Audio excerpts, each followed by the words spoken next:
എല്ലാവർക്കും എൻ്റെ മാങ്ങാ മധുരം ചാനലിലേക്ക് സ്വാഗതം. എളുപ്പത്തിൽ എങ്ങനെ ഒരു ജൈവ സ്ലറി ഉണ്ടാക്കാം എന്നാണ് ഇന്നത്തെ വീഡിയോ. എല്ലാവർക്കും ജൈവ സ്ലറി ഉണ്ടാക്കണമെന്ന് ആഗ്രഹങ്ങളുണ്ടാവും, പക്ഷെ ബുദ്ധിമുട്ടാണെന്ന് ഓർത്ത് ആരും അതിന് തയ്യാറാകുന്നില്ല. സ്ലറി എന്താണെന്ന് അറിയില്ലാത്തവർക്ക് ഞാൻ അതൊന്ന് പറഞ്ഞു തരാം. ദ്രാവക രൂപത്തിലുള്ള വളത്തിനെയാണ് നമ്മൾ സ്ലറി എന്ന് പറയുന്നത്. ചെടികളിൽ പൂ പിടിക്കാനും കാ പിടിക്കാനുമുള്ള ഫലപ്രദമായ ഒരു വളമാണ് ഞാൻ ഇന്ന് നിങ്ങളെ പരിചയപ്പെടുത്തുന്നത്. ഈ സ്ലറി തയ്യാറാക്കുന്നതിന് നമുക്ക് രണ്ട് കാര്യങ്ങളെ ആവശ്യമുള്ളൂ: അടുക്കളയിൽ ഉപയോഗിക്കുന്ന പച്ചക്കറി വേസ്റ്റും കഞ്ഞിവെള്ളവും. നിങ്ങൾ ഏത് പാത്രത്തിലാണോ സ്ലറി ഉണ്ടാക്കാൻ ഉദ്ദേശിക്കുന്നത് ആ പാത്രം എടുക്കുക. ഇത് ഞാൻ എടുക്കുന്നത് ഒരു ബക്കറ്റാണ്. ബക്കറ്റിലേക്ക് ആദ്യം നമ്മൾ കഞ്ഞിവെള്ളം ഒഴിച്ചു കൊടുക്കണം. ഇനി നമുക്ക് വേണ്ടത് അടുക്കളയിൽ ഉപയോഗിക്കുന്ന പച്ചക്കറി, അത് എന്ത് ആയാലും ആവാം. ഇപ്പൊ പഴത്തൊലി, എല്ലാം, സവോളത്തൊണ്ട്, എന്ത് വേസ്റ്റ് ആയാലും കുഴപ്പമില്ല. അത് നമ്മൾ ഇതിലേക്ക് ഈ കഞ്ഞിവെള്ളത്തിലേക്ക് ഇട്ട് കൊടുക്കണം.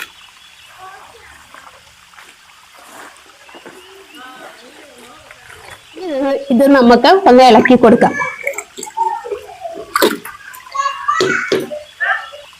ഇതിന് 3 ദിവസത്തേക്ക് പുളിപ്പിക്കാൻ വെക്കണം. ഇത് നമ്മൾ അടച്ചു വെക്കണം. വെയിലോ മഴയോ അങ്ങനെ കൊള്ളരുത് എന്ന് നമ്മളിത് 2 നേരം ഇളക്കി കൊടുത്തേക്കണം.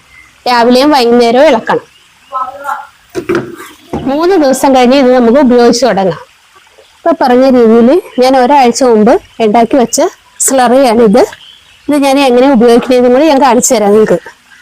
ഇതിലുള്ള പച്ചക്കറി കഷ്ണങ്ങളൊന്നും എടുക്കരുത്. ഇതിലെ തെളിവെള്ളമാണ് നമ്മൾ എടുക്കേണ്ടത്.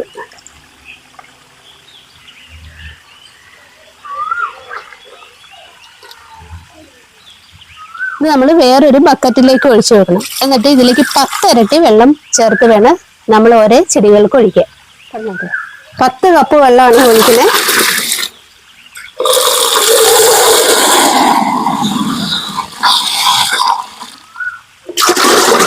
ഇനി നമ്മുടെ ഈ സ്ലറി നേർപ്പിച്ച് നമുക്ക് നമ്മുടെ വീട്ടിലുള്ള എല്ലാ പച്ചക്കറികൾക്കും ഒഴിച്ചു കൊടുക്കാം.